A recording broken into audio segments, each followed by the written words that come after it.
Welcome to the Shreveport Connection with Tommy. This video is on your TNA Impact results and a second report from SmackDown TV tapings with what happened after SmackDown went off the air, and some brief update on Paul Bearer's death.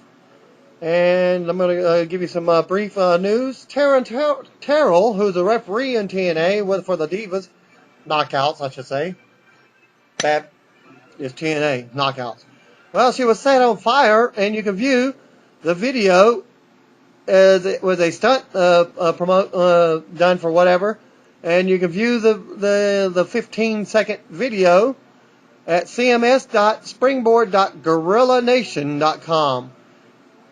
Okay, Mickie James is scheduled to appear at Dory Funk Jr.'s Bang TV taping in Ocala, Florida on Saturday, March 23rd, 2013. Hernandez and Velvet Sky are scheduled to appear at Direct Auto Insurance at 6440 San Pedro Avenue in San Antonio, Texas. This is Friday. This Friday from 4 to 6 p.m. Only days away. They are also scheduled to be appearing at March of Dimes, March for Babies fundraiser in I don't know how to pronounce this. Pasiogo Gelato at 999 East Basse Road, hope I pronounced that, in San Antonio. TNA announced the following items for Thursday's Final Impact Wrestling episode from Orlando, and the Final Impact leading into the Lockdown pay-per-view for next Sunday. First one is the best of 3 series between Team TNA and Aces and Eights, leading into their 5-on-5 Lethal Lockdown match at the pay-per-view. And then they got a follow-up on Kurt Angle's attempt to infiltrate Aces and Eights and expose their vice president character. And they got final hype for Jeff Hardy versus Bully Ray for the TNA World title at Lockdown. And the fate of this month's Gut Check contestants, Lee Tapa and Ivelisse Velez. And everybody knows Ivelisse is the Ivelisse from WWE Divas. Ivelisse from the NXT. And we'll have Tough Enough.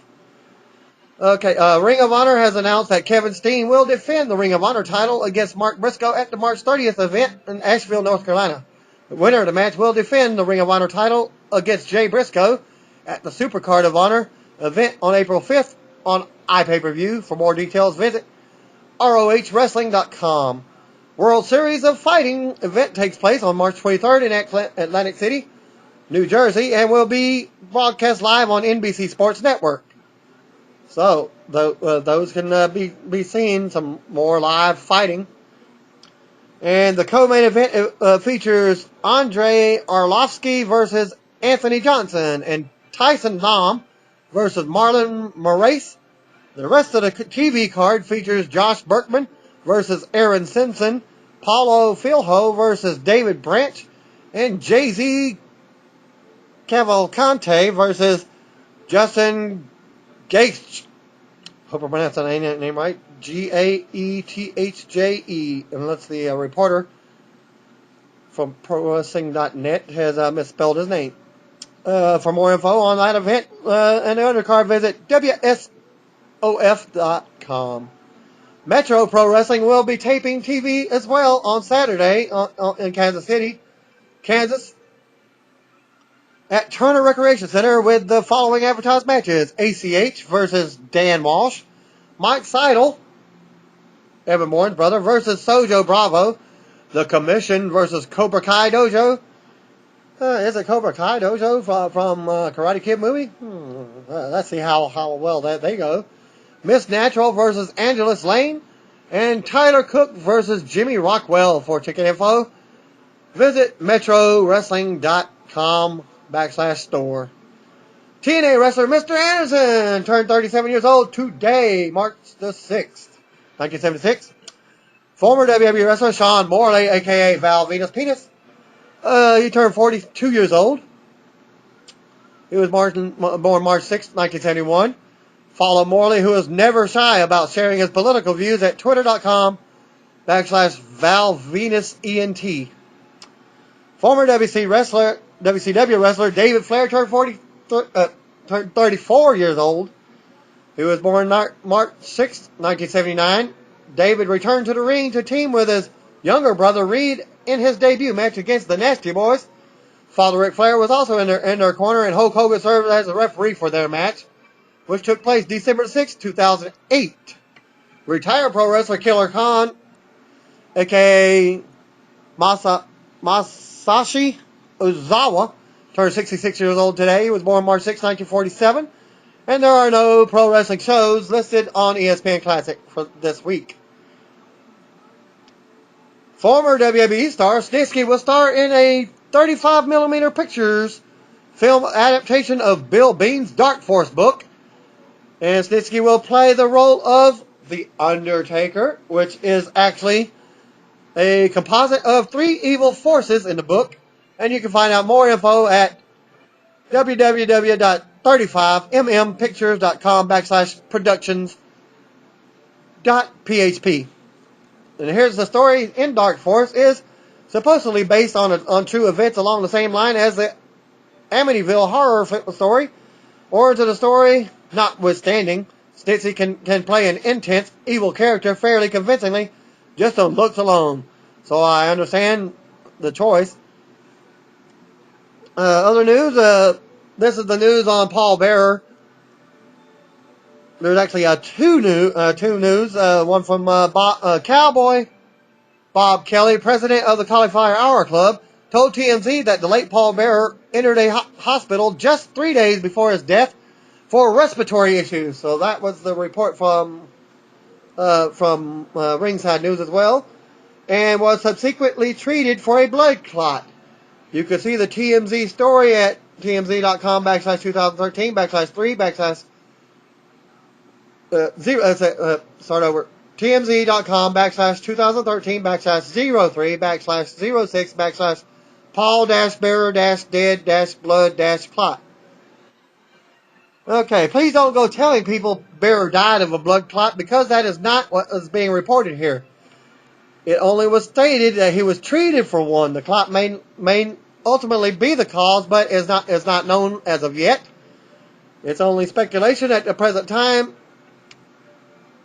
about the respiratory issues.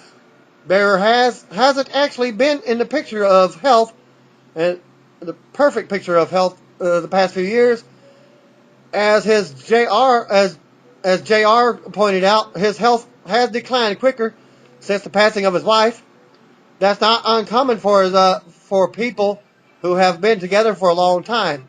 And I was thinking his wife was still living, but with that report, I'm even correcting myself. That's what I get for thinking. I should get the facts, man. Get the facts. Okay, and now for your Impact results, what everybody's been waiting for. Impact started out with Aces and Eights video. As the group is growing, Hulk Hogan confirmed that a lethal lockdown match. It is a group of Team Sting. Hulk announced that Bully Ray is number one contender for the TNA World Championship. Ray suggested a 6-man tag match with Hogan involved. Hogan agreed to it. He didn't show up though. Why? Aces and Eights attacked him in the back, and they kidnapped Brooke Hogan too. They let both go, but they sure left a mark. And they show a video playing from earlier today that featured Brooke Hogan and Bully Ray. The camera guy asked him how Hulk is doing. Brooke says he is hurt and is at home. He is resting. Ray says that he is messed up bad and grabs Brooke and says that there isn't time to talk. They go through the door and enter the arena. Well, fireworks explode in the arena. The camera shows that the Impact Zone with fans on their feet. Music hits. And they're live from this past Thursday. I only saw like 30 or 45 minutes of the first hour, so I don't know exactly what went on. Music hit, and Bully Ray starts yelling at Taz from the stage. Ray walks down the ramp and gets in the ring. Ray grabs a mic and says it is pretty cool to be back in the Impact Zone. He never been this furious in his life. Ace and Ace ran around for the past couple of weeks. They took out so many people, and they ruined his wedding last week. Should have been a huge week for TNA. We were all going to see the return of Hulk Hogan to the ring. It didn't happen, though, because of Aces and Eights. He mentions Devon and says that he is going to get his hands on him. He will never want to step foot in a wrestling ring again. There is one guy Ray wants to speak to also. This guy is someone who Aces and Eights took out and this guy is who Ray will be facing at Lockdown. Let's have the TNA World Champion Jeff Hardy come out. And Jeff's music plays, and here he comes as his custom title belt on his shoulder and the actual TNA World title on the other shoulder. Just like he did at the house show that they had at in Bossier City a couple weeks, almost a month ago now, on the 8th of February. Well, he interacts with the fans around the ring before getting in the ring with orange face paint. He gets in the ring and the crowd chants, "Hardy, Hardy, Hardy." Rail tells Jeff that he never thought that both would stand across from each other and will fight for the world title in the future. Everyone knows that their history with the tables, ladders, and chairs matches in WWE, or actually WWF. Ray says he isn't getting a title shot because he is Hulk's son-in-law. There are other guys who would fight Jeff. Ray doesn't want it to happen this way. He isn't positive he is the right guy to face Jeff himself. Then Jeff finally grabs the mic and says, "It's great to be back on Impact and in the zone." Jeff loves the fact that Hulk chose Ray. He would have chose Ray himself. Then they swung a lot of chairs, climbed a lot of ladders, and broke tons of tables. They take it to the cage now for the TNA World title at Lockdown. They will reinvent their history this Sunday. Let the best man win. Jeff extends his hand, but music hits, and here comes the buddy duo of Daniels and Kazarian. Both walk down the ramp and get in the ring. Kazarian says Ray shouldn't have this title shot. He shouldn't want it. Hulk gave him his title shot and gave him her daughter. Hey, someone has to rub lotion on Brooke's back and take pictures of her. So let it be Bully. Daniels gets on the mic and says he should be involved in the match. Daniels out-wrestled Jeff last month, and he lost because Daniels had an allergic reaction to Jeff's face paint. Ha ha. Daniels and Kazarian should be involved in the match as well. Daniels tells them to get out of the ring so people can worship them. Ray takes the mic from Daniels and then takes a martini from Daniels. He drinks it all and then spits it back out in the face. It's nothing but an apple-tini, supposedly. Ray tells Baldy, that's Daniels, that real men don't drink apple martinis. Ray throws the drink in Daniels' face, what's left of it, and then punches him. Jeff goes after Kazarian. Both make their way out of the ring before they get attacked even more. Ray grabs the mic and then makes the match Ray and Hardy versus Daniels and Kazarian. Daniels and Kazarian don't like this, but Ray and Jeff don't mind it at all. Mike Tenay and Todd Kenley are shown on the camera. Taz is missing, and they run down the lineup for the night. The camera switches to Velvet Sky, and she's walking backstage. Let the pigeons loose, I say. Even though she's not made it to the ring. She will put the title on the line as they go to commercial. Well, apparently, she did on the show. And let's see what happens. Well, after commercial break, Sting is sitting in a room. He's looking at a list and says that there are a lot of names on this list that can work. Magnus is sitting by him and says he should be involved. Sting asks why. Magnus states that TNA gave a 22-year-old a chance. He was green as grass, but he worked at it. He got help from Sting and others. He can rise. He is Team TNA. Why him? Why not? Magnus walks up and leaves the room.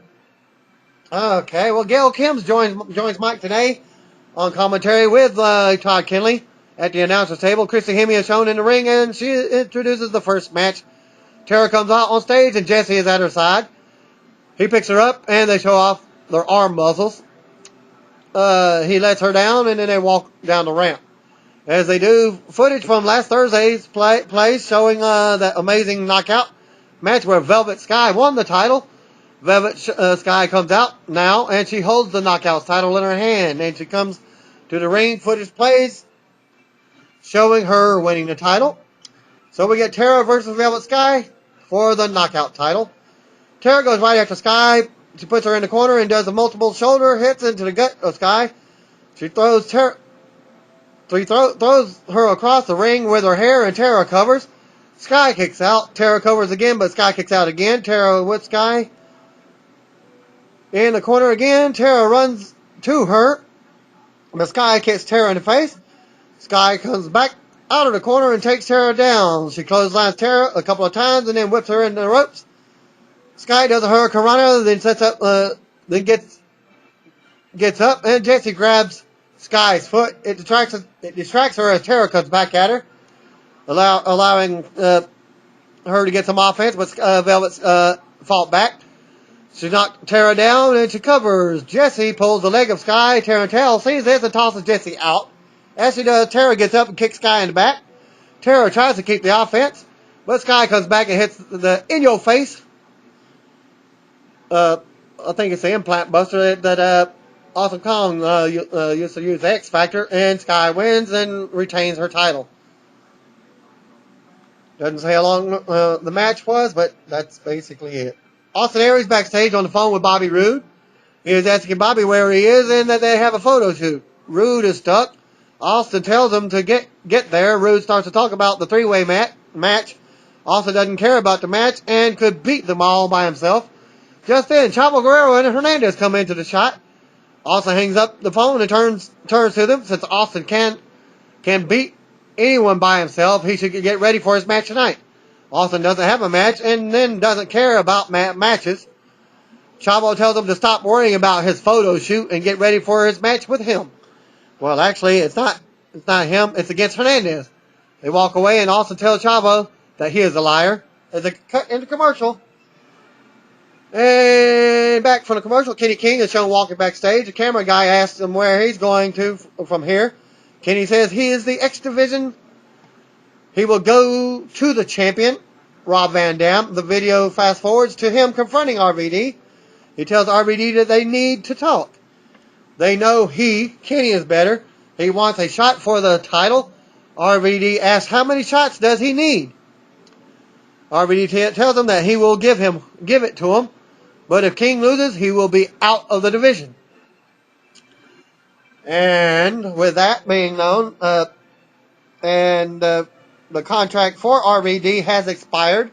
So thus is the reason why he actually lost the title. They basically handed it over to Kenny. Because at the present time, I think he's the best talented and the most deserving wrestler other than the Filipino himself. Can't think of his name, even though he's on Facebook. You know, the one that does the hairspray. Him. Well, Christian Hemme is in the ring. Austin Aries comes out and gets in the ring. As he does, Taz joins us back at the announcer's table. After Austin is in the ring, Hernandez comes out and gets in the ring. So we get A Double versus Hernandez. Finally, Austin moves forward and locks up with Hernandez. Hernandez pushes him back in the corner. He backs up. Austin comes out and extends his hand for a handshake or to give him something. Hernandez slaps his hand. They move around and lock up again. Austin kicks him in the gut. Hernandez stands to a vertical base, and they move around. Hernandez does a hip toss, and A Double goes to the outside. Hernandez goes for the suicide dive, but Austin jumps on the apron and rams his shoulder into the gut of Hernandez. He flips over him, but Hernandez comes back. He tosses Aries around the ring, but Austin flips a flying double axe handle.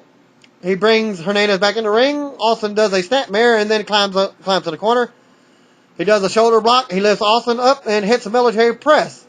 Hernandez then lifts Austin up for the border toss, but Austin slides behind him. They both turn to face each other, and Austin hits him with a forearm shot.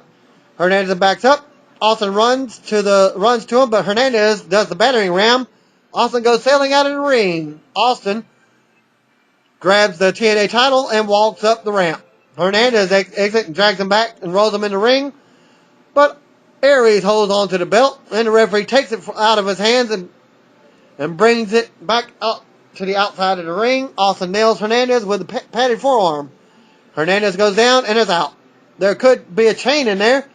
He pins and wins. And yes, he pulled a chain from his tights, left it right beside him. Thus, the referee never seen it. And as the cameras cut off, I think the referee was actually coming down. But on TV, they didn't reverse the decision. So I guess the decision stands as Aries wins by the foreign object. Well, so Austin Aries won another cheating match. Okay, backstage, Sting is back sitting in his room. Joseph Park is in there. He is munching on some ribs. Park tells him that this is his lunch. Sting tells Park that he will keep him in mind. Sting pops up and goes out of his room, and he sees Matt Morgan walking by. Sting knows Matt is looking for a chance. Would he want to be on the team to face Aces and Eights? Matt says Sting is on Hogan's side, and anyone who is on his side is guilty. Matt's answer, no. Matt walks away. Commercial break. Kenny King is already in the ring waiting for his opponent, RVD, as his music plays, and the champion walks out with the X Division title on his shoulder. Momentarily, he raises his arms and fireworks explode behind him. Then he gets in the ring. So we got the X Division title on the line. If Kenny King loses, he must leave the X Division. Both men around the ring, as the fans chant RVD, RVD, they lock up. Kenny applies a headlock, but RVD twists out of it. They both move around the ring as the fans chant RVD, RVD again. They lock up. Kenny applies another headlock. RVD twists out of it again. Kenny applies it again. RVD throws him in the ropes. Kenny rolls over RVD and as he's bending over. RVD kicks King down, but King rolls around to get away. Both get to their feet. They lock up again, and after looking around, RVD applied a headlock. This time, King sends RVD into the ropes. As a counter, RVD slides under him and then locks his arms behind King and does a huge German suplex. King backs up in the corner. After holding his neck, he gets up and RVD does his RVD thumb pointing taunt. But King drop kicks RVD from behind. RVD goes through the ropes. King goes for a corkscrew crossbody. RVD moved. King lands on his feet. RVD jumps on the apron, then jumps back and kicks King right in the face. He takes King over to another part of the outside and puts him over the guardrail. Momentarily, King is facing down with his head and chest leaning over the guard railing. This sets up the classic. RVD gets on the apron and does the spinning kick on his back. He plants it right on King's back. Kenny falls back into the crowd. RVD has total control of the match at the present time as they go to commercial. Well, after the break, they are back in the ring locking up. RVD drops down and hits a chin breaker. Kenny King bounced up and goes right after RVD. He takes him down and punches him in the face multiple times. He gets up and kicks RVD in the back. As RVD crawled to the corner, King got up, kneed him, and then whipped him in the opposing corner. King ran into him, but RVD kicks him in the face. He does the leg scissor pin, but King kicked out. Both get up and RVD does his kicking punches strikes. King goes to the corner. RVD hits a monkey flip, but King lands right on his feet. RVD gets up and takes King down. He hits the Rolling Thunder and climbs to the corner. He goes for the 450 splash. A 450 splash. And it's not the frog splash. The reporter must be wrong, or he tried to do a 450 splash. Well, King moves out of the way. King covers, but the referee, Earl Hebner, says RVD's shoulder is off the mat. Well, after a 2 count. King gets RVD up on his shoulders and hits the Royal Flush. He pins and wins. King grabs the title after leaving the ring, celebrates while RVD is confused in the ring. Winner and new X Division champion, Kenny King. Okay, then they cut backstage with Sting walking backstage. Kurt Angle walks in the other direction. He asks Sting if he has his list figured out. Sting does, and asks if he wants to see it. Yeah. Sting shows it to Kurt. Kurt can't believe he is picking him. Sting knows that it is risky, but he is taking a new route to try something new. While Sting has business to take care of, so does Kurt. It never ends. Both extend their hands and walk in the other direction. And they go to another commercial break. Taz, Todd Kinley, and Mike Tenay are shown on the camera. They replay footage from last week. 6-man tag match of Aces and Eights attacking Hogan and Brooke. There was Hulkster and Brooke Hogan. They brought them out to distract Sting and Ray. Ray left to help while Sting went under to the group. They show a picture of Hogan's knee as he had to undergo surgery. Taz said that the picture is fake. Music plays, and here comes Aces and Eights. They come through the crowd, and Devon leads the group to the ring. Mr. Anderson, Doc, and Garrett Bischoff, and Mike Knox are with Devon. Devon gets on the mic and wants to see if he can understand that Sting has a team to take on Aces and Eights. Does Sting really think that they can dominate them? Devon doesn't know what Sting is thinking about, but he thinks Sting is drinking the Kool-Aid Hogan has been dishing out for years. The drink is for TNA people as well as Bischoff and Devon. Is what they're about. Sting is giving broken dreams. The same thing will happen just like what happened at Bound for Glory. Aces and Eights won. Then they will win at Lockdown. Sting will lead his team to the slaughterhouse. And then Devon says, testify. Okay, Sting's music plays, and now it's his turn to come out. Fans roar for his entrance. Sting grabs a mic. If Devon wants to testify, then he will testify. Sting's first partner will get a killer response because he is a killer. He is a Samoan submission machine. Samoa Joe. Joe's music hits, and he comes out behind Sting. Sting wants to apologize for his next person. Devon asks, what is he going to apologize for? You miserable mutt, Sting introduced. James Storm. He comes out and is behind Sting and Joe. They slowly make their way to the ramp. The last person that comes out is Magnus. He returns. Now they are four. Magnus meets with the others behind Sting. Sting says he will go with someone new. This guy was attacked by Aces and Eights. Mr. Anderson tells him to get moving with this. Who is it? Sting says it is Showtime. Yes, that is your catchphrase. But who is it? Well, if you're not down with that, if you don't remember old school TNA to counter the action from old school Raw, it's Showtime. I believe it's Eric Young coming out. Anderson gets furious, and all of a sudden, Showtime Eric Young comes from behind. He goes after Aces and Eights. Team TNA gets in the ring and help them attack Aces and Eights. They leave the ring. Team TNA stands on top tonight. And, well, Ivelisse is shown in the back after all the melee there, getting ready for her gut check match. So, I'm wondering if they're still having the gut check events from all the gut check TV shows. Well, from the newest gut checks, again, their local guy, Scott Murdoch, is headed to the next gut check, wherever it may be. A video plays to give us background information about her, as well as says that she has been wrestling for 9 years. Of course, she was in WWE momentarily. She trained hard and then talks about her mother. Without her mother, she wouldn't be here. Being on Gut Check is awesome as TNA has the best women division around. She will soon be on the main stage, as she says.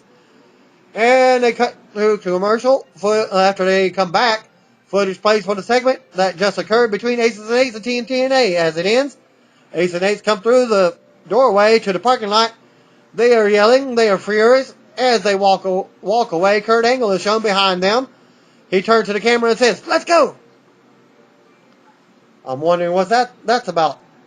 A video plays hyping Leah Tapa, or Lead Tapa, how you pronounce her name. It shows her training for wrestling with her uncle, the Barbarian. That part I did not know. And put handwork in what you are doing. It doesn't matter how long it takes. If you try hard, you will get there. TNA is a dream come true. When she is in front of thousands of people, she wants to share her dream to give other people opportunities.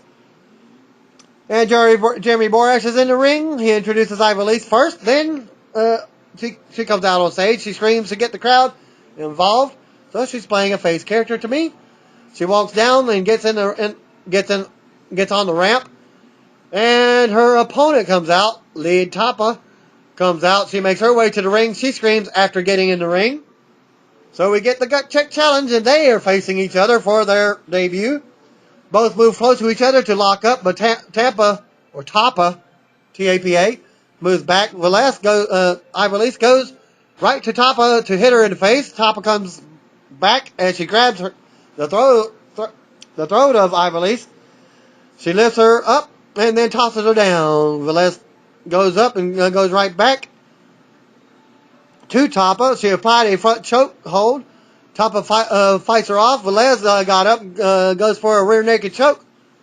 As Tapa lifting her up on her shoulders, Tapa is too strong as she whips Velez down.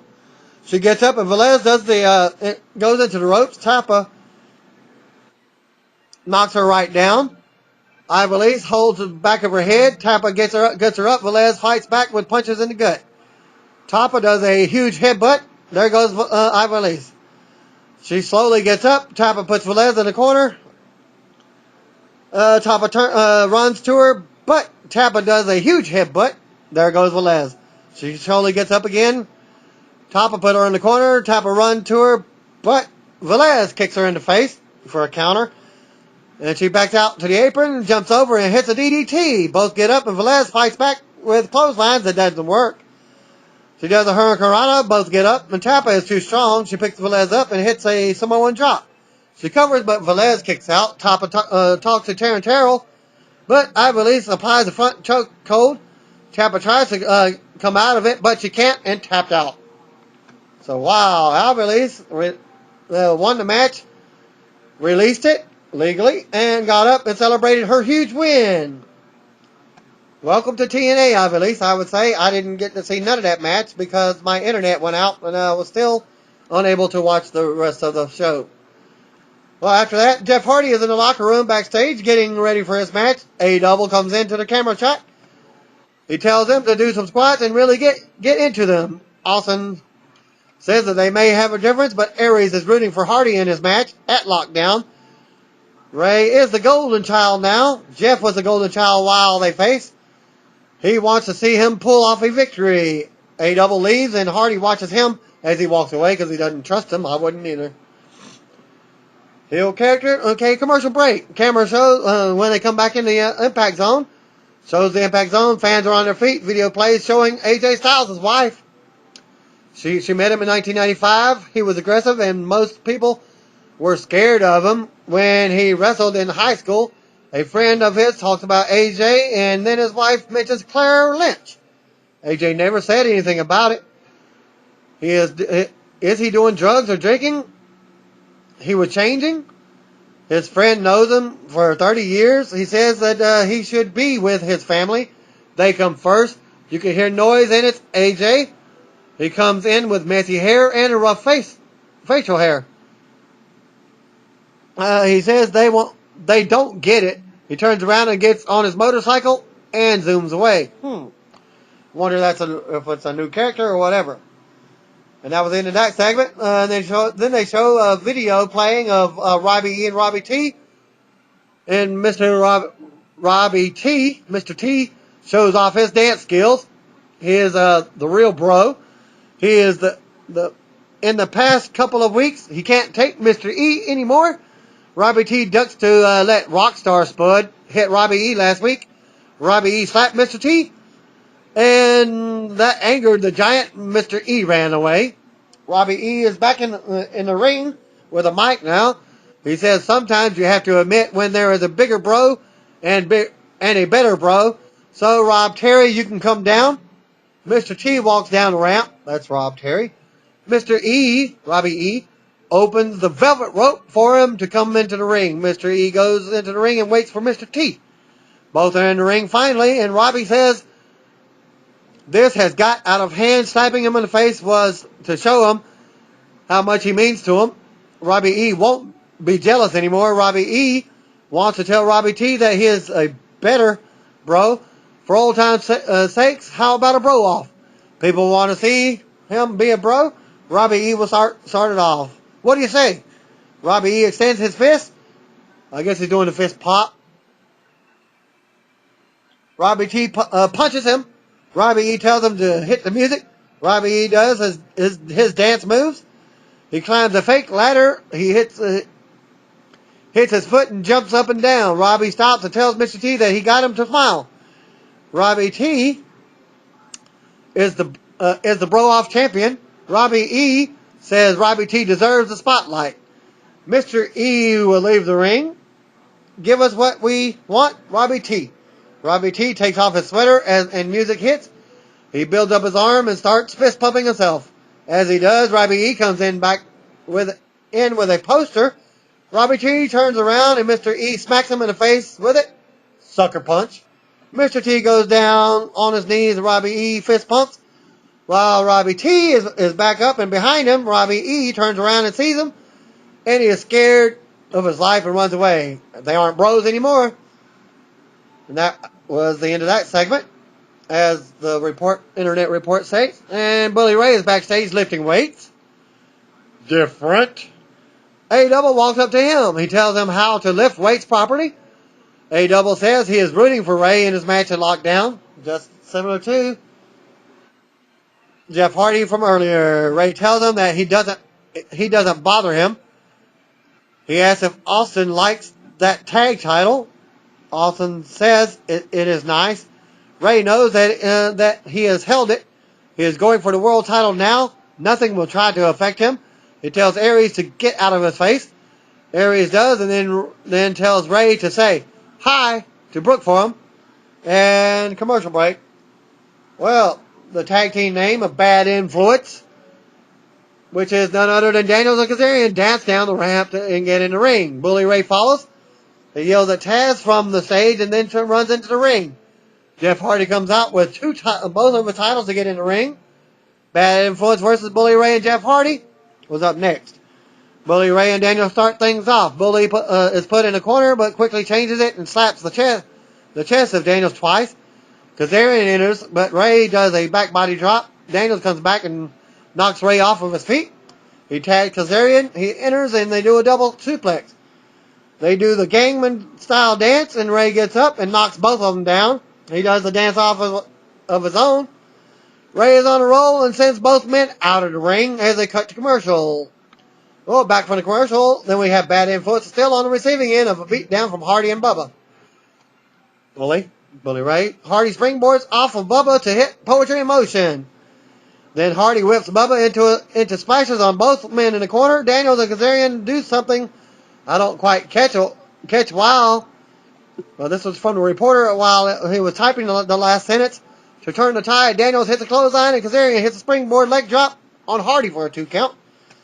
Daniels holds Hardy in a side suplex position so Kazarian can nail him with a springboard guillotine leg drop. Hardy hits Daniels with a whisper and win. Surprisingly, gets back to the corner and makes the hot tag so Bully can come back in clean to clean house on both opponents. Bully with a Uranage on Daniels for a 2 count. Then he tosses Kazarian off the top rope and side suplexes Daniels for a 2. Bubba dumps Kazarian to the floor and slams Daniels so Hardy can hit the swanton. But Kazarian jumps on the apron and shoves Hardy off the top rope, allowing Daniels to nail Bubba and hit the STO on Hardy for a 2 count. Bubba then big boots Kazarian and then picks Daniels up and hits the electric chair so Hardy can hit him with the swanton for the win. Okay, that was a decent main event. Bubba and Hardy made Daniels and Kazarian look like a couple of jobbers, whatever. We head to the Aces and Eights clubhouse where Angle fights his way into their boardroom and dukes it out with the vice president. Angle smashes a beer bottle over the vice president's head and knocks him out. Then to find out who he really is and pulls his mask off. We don't see who's under the mask, but Angle goes, "Holy shit!" And then asks whoever it is, how could he do this? Before he can get any answers, the rest of the gang runs in and beats down Kurt Angle, and they call it a night. So, we get Eric Young making his return to TNA after a melee of his doing his TV, and I wonder if they're still going to do the wedding angle with his wife or whatever, with ODB. And with the chicken. Where's my chicken thing? From later. And the update, Kenny King defeated RVD on Thursday's live episode of Impact to win the TNA X Division title. And the stipulation, if King lost, he would be forced to leave the X Division. Well, he won, so he gets to stay in the X Division and keep the title. After the Impact stopped taping, James Storm had a match with Doc and won by disqualification in a match tape for Explosion.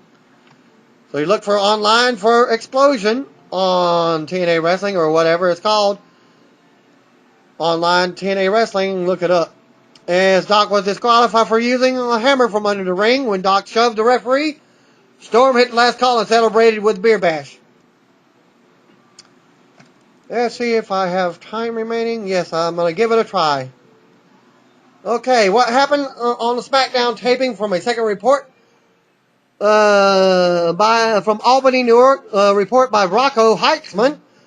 He says that the place was surprisingly full for a SmackDown taping, which had to be a result of the road to WrestleMania. There was weird intro voices providing us with a pump for the show. Swagger comes out with mediocre heat to start the show. Swagger and Zeb Coulter cut a short promo. Alberto Del Rio responded and started some fun. Del Rio dried out after a minute of video mocking Zeb and Swagger's We the People rants, childish humor. The video would have been awesome if they had added marijuana or DUI joke because of the arrest that was made last week. And the first match was Kane and Daniel Bryan. Team Hell No defeated Drew McIntyre and Heath Slater. Team 3MB. With Jinder Mahal at the ringside. Bryan made Slater submit to the Borgasm lock. No lock, yes lock, whatever they call it. I call it Borgasm. No yes, boring to me. And there was a backstage interview with Dolph Ziggler saying he'd beat Del Rio later on in the show. And then Ryback was shown walking backstage as he had a stare down with Mark Henry again. Match number 2, Ryback defeated Damien Sandow. The reporter says that he loves Sandow, but seeing him twice within 2 hours was ruining everything. Because he was on the tapings for the, I believe it was, that I did not get again. For the results for Saturday Morning Slam. Off camera, Ricardo challenged us to hold you know how he does the Rio as long as you could when Alberto made his entrance. The lame way to get him some cheers.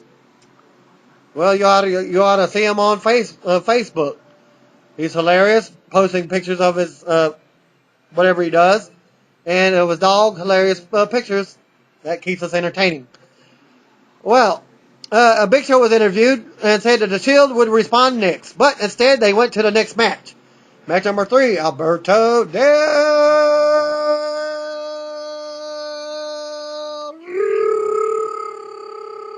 Rio.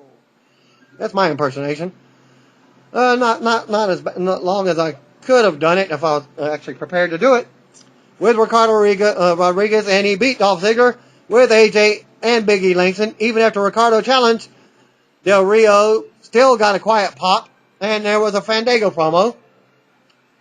Again, probably doing the same crap.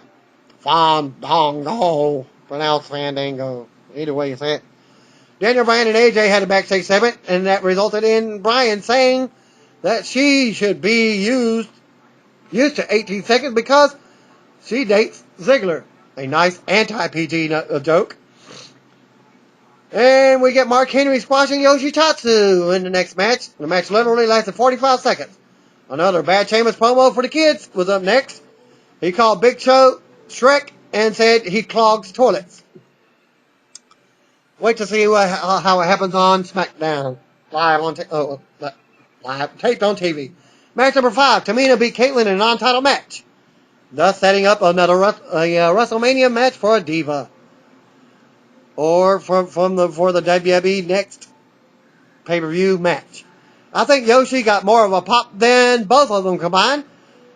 According to the reporter, it's sad that no one cared about the diva matches anyway.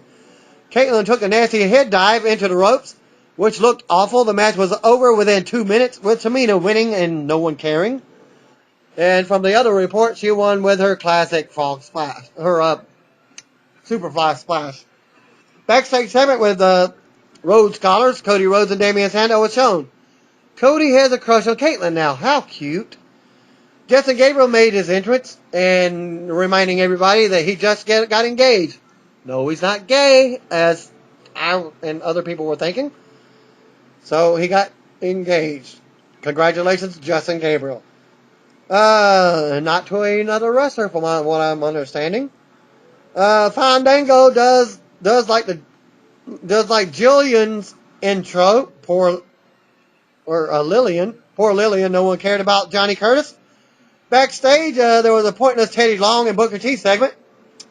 Match number 6, Big Show fought Sheamus to a no contest when the Shield interfered, and we saw the security guards and knew they were the Shield members who were coming in. Shield interfered, and the Shield actually got a nice pop. And that was the ending of SmackDown, and here's what happened after SmackDown. The dark match. Ryback, Randy Orton, and Sheamus defeated the Shield by disqualification in the same result. All the time for non-TV matches. There was no Del Rio versus Big Show match advertised. Overall, an okay show.